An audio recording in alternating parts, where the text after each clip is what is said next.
ക്രൂശിക്കപ്പെട്ട ക്രിസ്തുവിനെ പ്രസംഗിക്കുന്നു.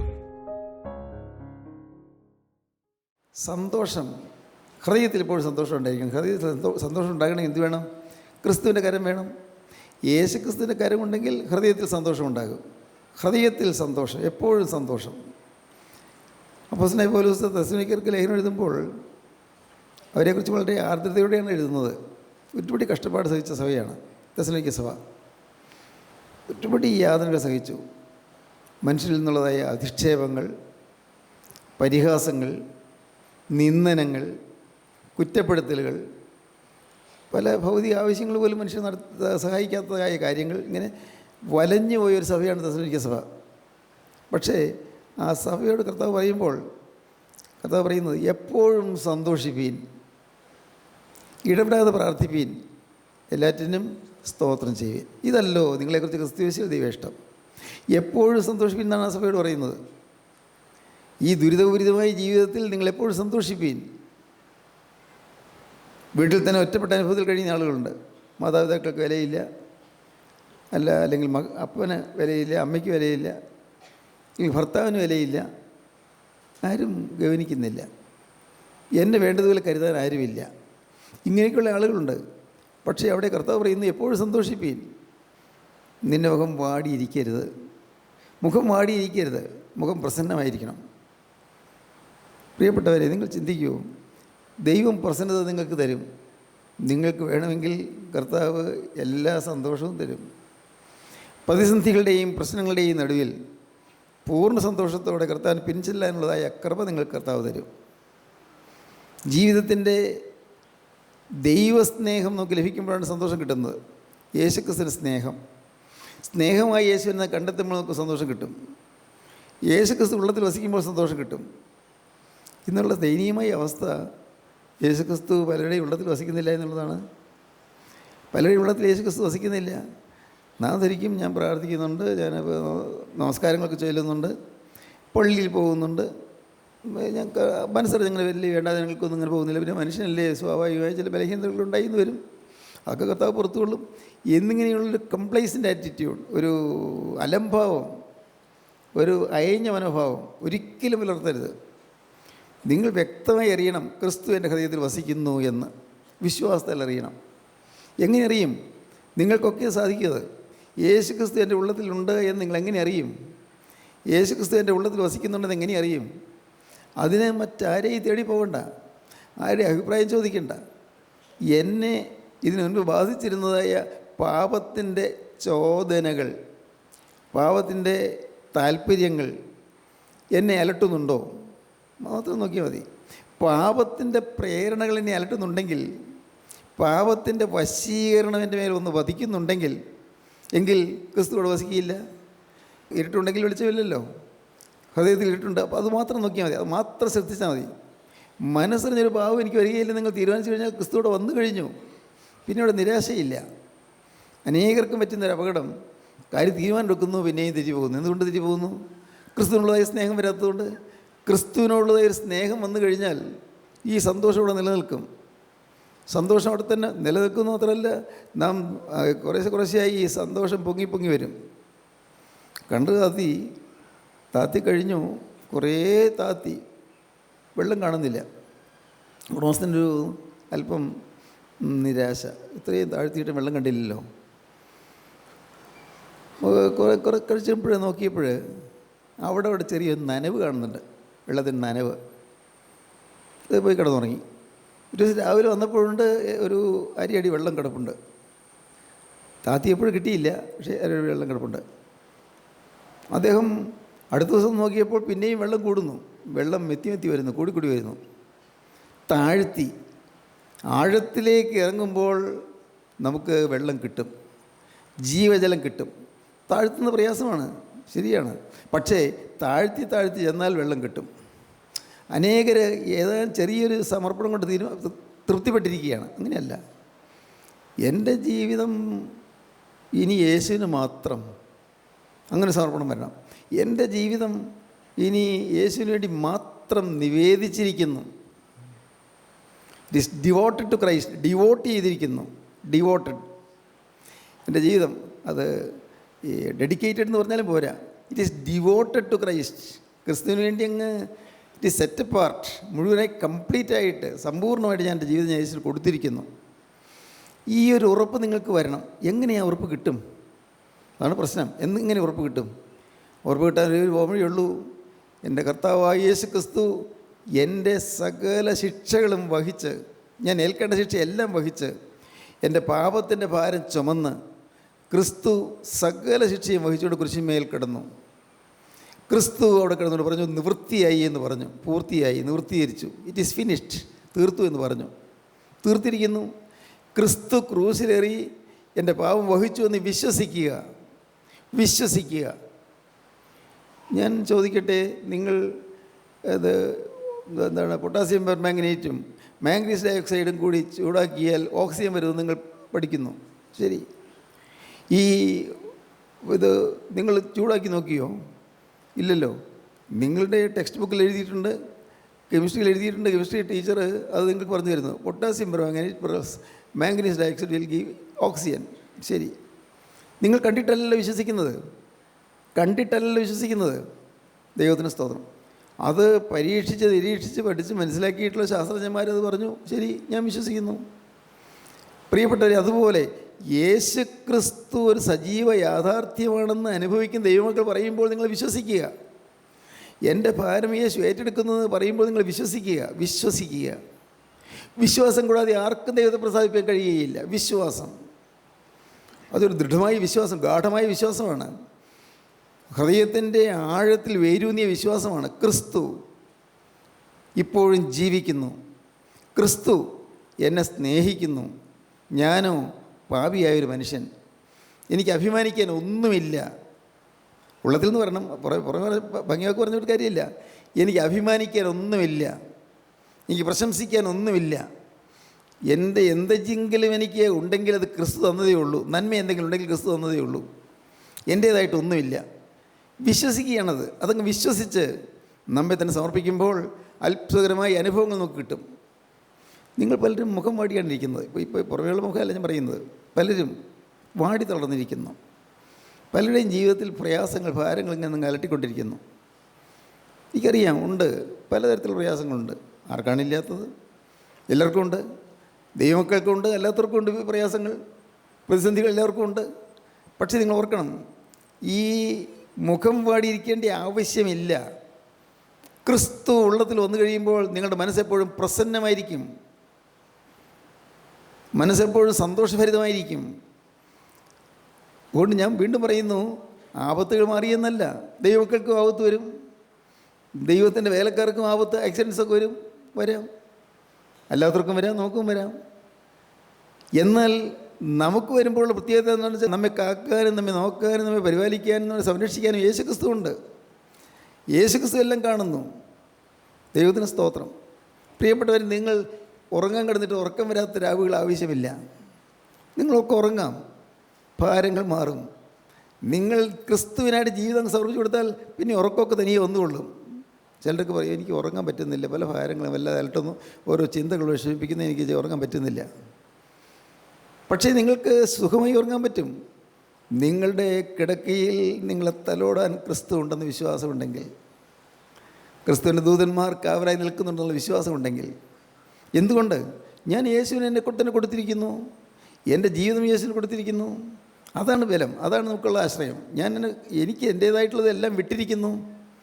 എനിക്ക് യാതൊരു കാര്യത്തിൽ നിർബന്ധമില്ല.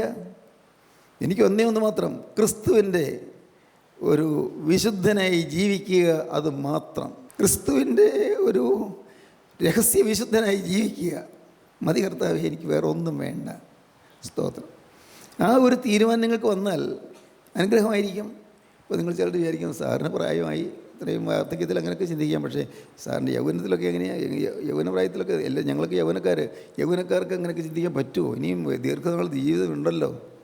No, never. ദൈവത്തിന് സ്തോത്രം. ഭാഗ്യവശാൽ ഞാൻ തികഞ്ഞൊന്നുമായില്ല. പക്ഷേ ഞാൻ ഈ യൗവനപ്രായമൊക്കെ കഴിഞ്ഞാൽ ഞാൻ പോകുന്നത്. യൗവനത്തിൻ്റെ ചാവല്യങ്ങളൊന്നും എന്നെ അലട്ടിയില്ല. യൗവനത്തിലെ അരുതായികളിലേക്കൊന്നും ചെന്ന് വീഴാൻ ഇടയായില്ല. അതിന് കാരണം എൻ്റെ കരുണയുള്ള കർത്താവിൻ്റെ ഒരു സ്നേഹത്തിൻ്റെ ആകർഷണം എനിക്ക് ലഭിച്ചിരുന്നു. സ്നേഹത്തിൻ്റെ ആകർഷണം. ഹൃദയം സന്തോഷമാണ്. സന്തോഷമില്ലാത്തൊരു കാലം എനിക്ക് ഉണ്ടായിരുന്നു, അത് നിങ്ങൾക്കറിയാം. സന്തോഷമില്ലാത്ത ദുരിതം പിടിച്ചൊരു കാലം ഉണ്ടായിരുന്നു. 17 വയസ്സ് വരെ, യേശുക്രിസ്തുവിനെ കണ്ടുമുട്ടുന്നത് വരെ. പള്ളിയുണ്ട്, നമസ്കാരമുണ്ട്, പ്രാർത്ഥനയുണ്ട്, കുർബാനയുണ്ട്, നോമ്പുണ്ട്, എല്ലാം ഉണ്ട്. മാറാനി പെരുന്നാൾ പോലും പാലിച്ചിരുന്നു. ബുധനും വെള്ളി നോമ്പ് പറ്റിരുന്നു. എന്താ പറയുന്നത്, അത്ര കൃത്യമായ ഒരു ചിട്ടപ്പെട്ട ജീവിതം തന്നെയായിരുന്നു. പക്ഷേ അന്ന് സമാധാനം ഉണ്ടായിരുന്നു, സന്തോഷം ഉണ്ടായിരുന്നില്ല. കാരണം ഞാൻ അനാഥനാണല്ലോ എന്നുള്ള ചിന്ത, എനിക്ക് ആരുമില്ലല്ലോ എന്നുള്ള ചിന്ത, എൻ്റെ അമ്മ കരയുന്നല്ലോ എന്നുള്ള ചിന്ത. 30-ാമത്തെ വയസ്സിൽ വിധവയായ എൻ്റെ പ്രിയപ്പെട്ട അമ്മ വിതുമ്പി കരഞ്ഞുകൊണ്ട് രാത്രി ഉറങ്ങാൻ കിടക്കുമ്പോഴും കരഞ്ഞുകൊണ്ട് കിടക്കും. എപ്പോഴും ഉറങ്ങും, എപ്പോഴും കരച്ചിൽ തന്നെ. അമ്മ നെഞ്ചത്തടിച്ച് കരയുന്നത് ഞാൻ കണ്ടിട്ടുണ്ട്. ദൈവത്തിന് സ്തോത്രം. എൻ്റെ ജീവിതം അനാഥമായി പോയിരുന്നല്ലോ. നിങ്ങൾക്കറിയാമല്ലോ അതെല്ലാം പ്രിയപ്പെട്ടവരെ. അന്ന് എൻ്റെ ഹൃദയം വാടിയിരുന്നു, മുഖം വാടിയിരുന്നു, ആകെ വാട്ടമായിരുന്നു. ദൈവത്തിന് സ്തോത്രം. പക്ഷേ ഭാഗ്യവശാൽ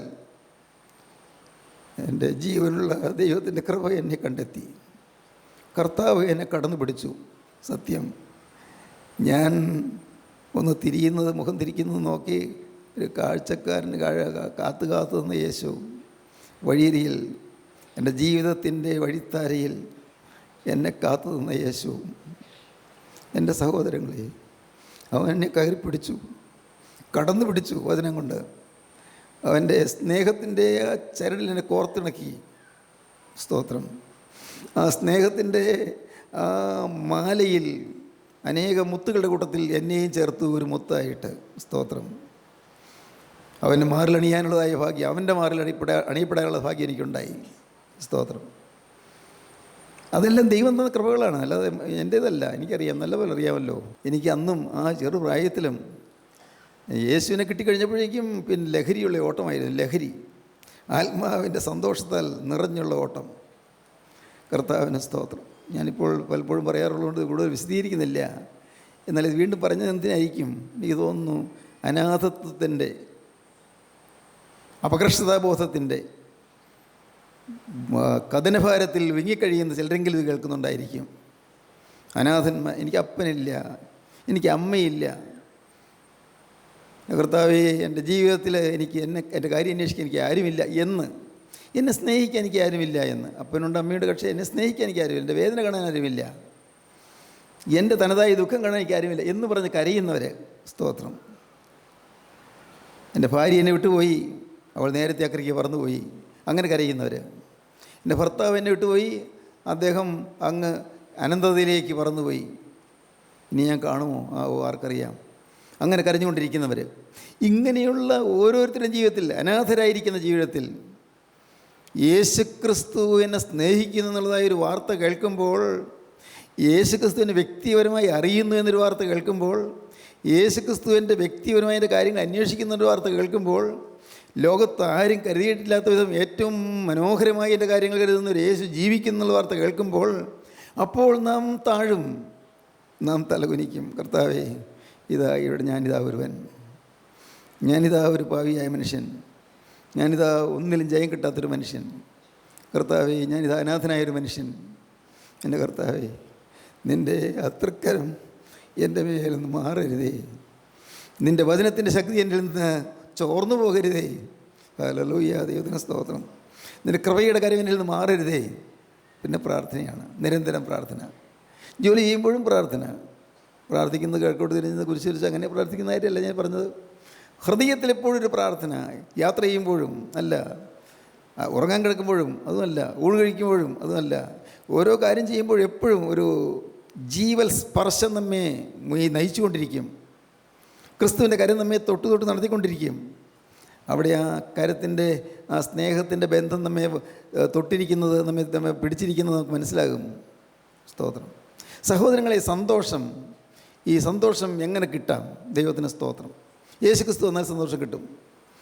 കന്യമാതാവ് സമർപ്പിച്ചു, സന്തോഷം കിട്ടി. ഇതാ ഞാൻ കർത്താവിൻ്റെ ദാസി, ഇതിൻ്റെ വാക്ക് എനിക്ക് ഭവിക്കട്ടെ എന്ന് പറഞ്ഞു, സന്തോഷം കിട്ടി.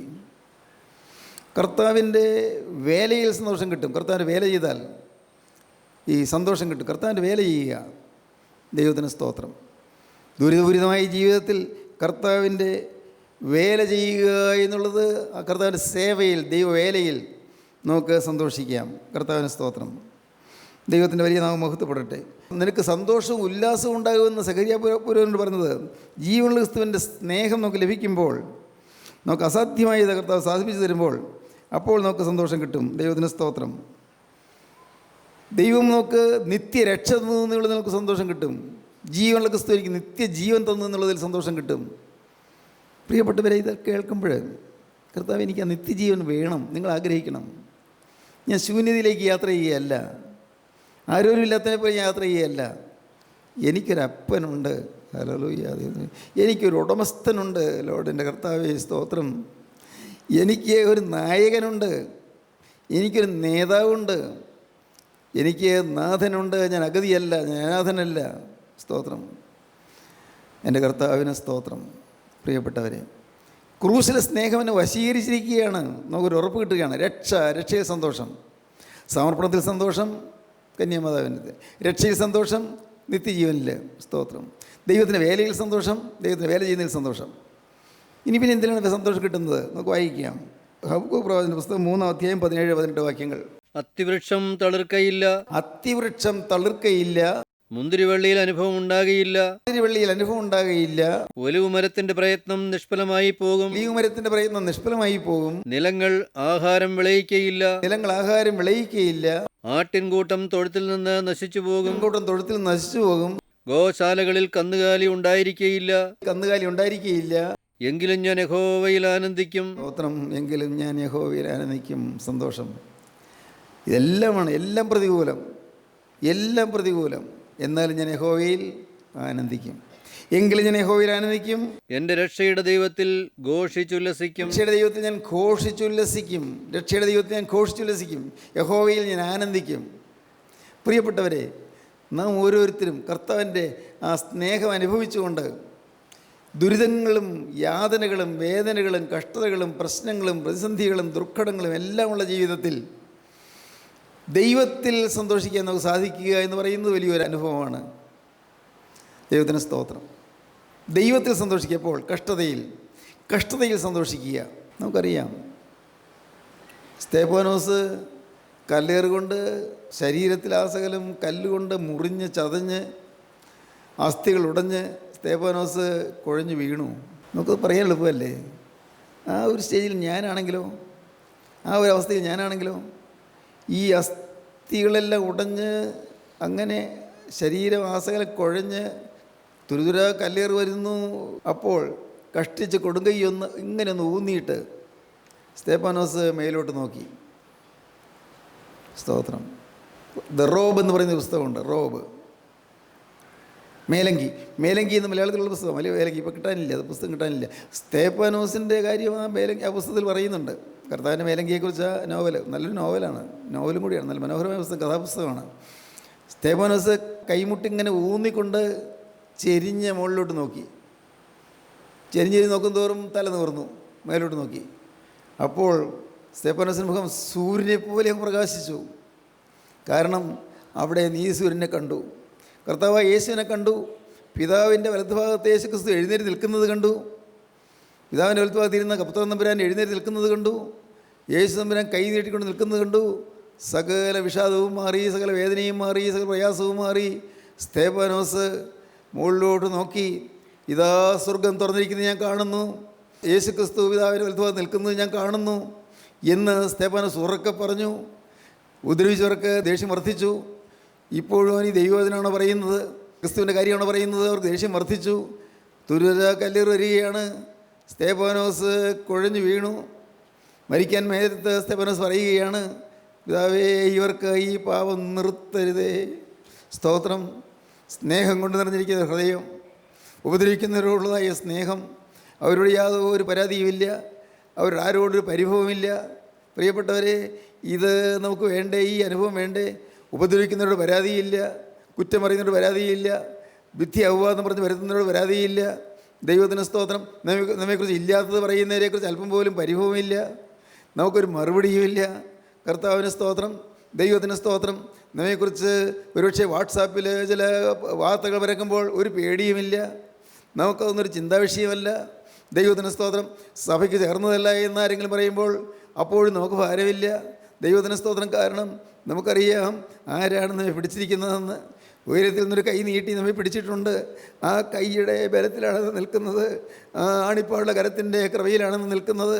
നമുക്കൊന്നിലും ഭാരമില്ല. നമ്മുടെ മനസ്സെപ്പോഴും സന്തോഷഭരിതമാണ്. ഹൃദയത്തിൽ സന്തോഷം നിറഞ്ഞു നിൽക്കുകയാണ്.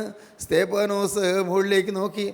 യാതനയുടെ മധ്യത്തിൽ, അതിവേദനയുടെ മധ്യത്തിൽ ഞെരങ്ങിക്കൊണ്ട് സ്തേഫാനോസ് മുകളിലോട്ട് നോക്കിയപ്പോൾ യേശുവിനെ കണ്ടു. ദൈവത്തിന് സ്തോത്രം. സൂര്യപ്രകാശം അവിടെ നിത്യസൂര്യൻ, നീതിയും സൂര്യൻ ഉദിച്ചു നിൽക്കുന്നു. ആ സൂര്യനിൽ നിന്നുള്ള കിരണകന്തളങ്ങൾ സ്തേഫാനോസിൻ്റെ മുഖത്ത് വന്ന് പതിച്ചു. അപ്പോൾ മുഖം സൂര്യനെ പോലെ പ്രകാശിച്ചു. ദൈവത്തിന് സ്തോത്രം. യേശുക്രിസ്തുവിൻ്റെ മുഖം സൂര്യന് തുല്യമാണ്. അനേകായിരം കോടി സൂര്യന്മാർ രൂപിച്ച് ഉദിച്ചാൽ എങ്ങനെ ഇരിക്കും? അതുപോലെ തേജോമയനായ യേശുവിനെയാണ് കണ്ടത്. ആ യേശുവിൽ നിന്ന് തേജോമയമായ പ്രകാശം സ്തേഫാനോസിൻ്റെ മേൽ വന്ന് അടിച്ചു, റിഫ്ലക്റ്റ് ചെയ്തു. അപ്പോൾ സ്തേഫാനോസിൻ്റെ മുഖവും പ്രകാശിച്ചു. ദൈവത്തിന് സ്തോത്രം. ദൈവവൈതലേ, നിൻ്റെ ജീവിതത്തിൽ യേശുവിലേക്ക് നീ നോക്കൂ. കഷ്ടതയുടെ മധ്യത്തിൽ ക്രൂസിലേക്ക് നീ നോക്കൂ. വേദനയുടെ മധ്യത്തിൽ നീ ക്രൂസിലേക്ക് നോക്കൂ. യാതനയുടെയും ദുരിതത്തിൻ്റെയും മധ്യത്തിൽ ക്രൂസിലേക്ക് നോക്കൂ. ജീവിതം വഴിമുട്ടി പോകുമ്പോൾ ക്രൂസിലേക്ക് നോക്കൂ.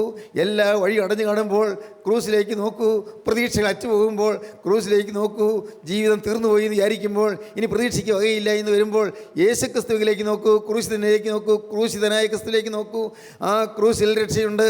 അവങ്കലേക്ക് നോക്കിയോ പ്രകാശിതരായി. അവരുടെ മുഖം ലജ്ജിച്ചു പോയതുമില്ല. ഹല്ലേലൂയ. ദൈവത്തിന് സ്തോത്രം.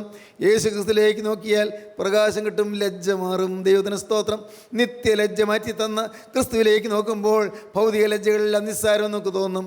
കർത്താവിന് സ്തോത്രം. അപവാദങ്ങൾ പെരുകട്ടെ, ആക്ഷേപങ്ങൾ പെരുകട്ടെ, പരിഹാസങ്ങൾ മുറുകട്ടെ, എന്തെല്ലാം വന്നാലും എനിക്ക് എൻ്റെ യേശു മതിയേ മതി. എൻ്റെ യേശുവിൻ്റെ കൃപ മതി.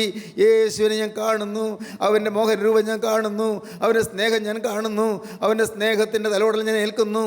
ആ സ്നേഹത്തിൻ്റെ മൃദുലമായ സ്പർശനത്തിൽ എൻ്റെ ഹൃദയം ആനന്ദം കൊണ്ട് ആറാടുന്നു. എൻ്റെ ഹൃദയം ആനന്ദം കൊണ്ട് തിരതല്ലുന്നു. എൻ്റെ യേശുവേ, ഞാനിതാ എൻ്റെ ജീവിതം നിൻ്റെ കരങ്ങളിലേക്ക് തന്നതല്ലേ. ഈ ജീവിതത്തിൻ്റെ അധിപതി നീയാണ്. ഈ ജീവിതത്തിൻ്റെ ഉടമസ്ഥൻ നീയാണ്. നീ മാത്രമാണ് നിൻ്റെ അധികാരി. യേശുവേ, നിൻ്റെ കരങ്ങളിലേക്ക് ഈ ആയുസ് ഏൽപ്പിച്ചിരിക്കുന്നു. ഉടയവനെ, എന്നെ നീ പിടിച്ചുകൊള്ളണമേ. ദൈവത്തിന് സ്തോത്രം. ഇതാണ് ക്രിസ്തീയ ജീവിതം. ഹല്ലേലൂയ. ദൈവത്തിന് സ്തോത്രം. കഷ്ടതയിൽ നമുക്ക് സന്തോഷിക്കാം. കർത്താവിൻ്റെ വലിയ നാമം മഹത്വപ്പെടട്ടെ. ദൈവത്തിന് സ്തോത്രം.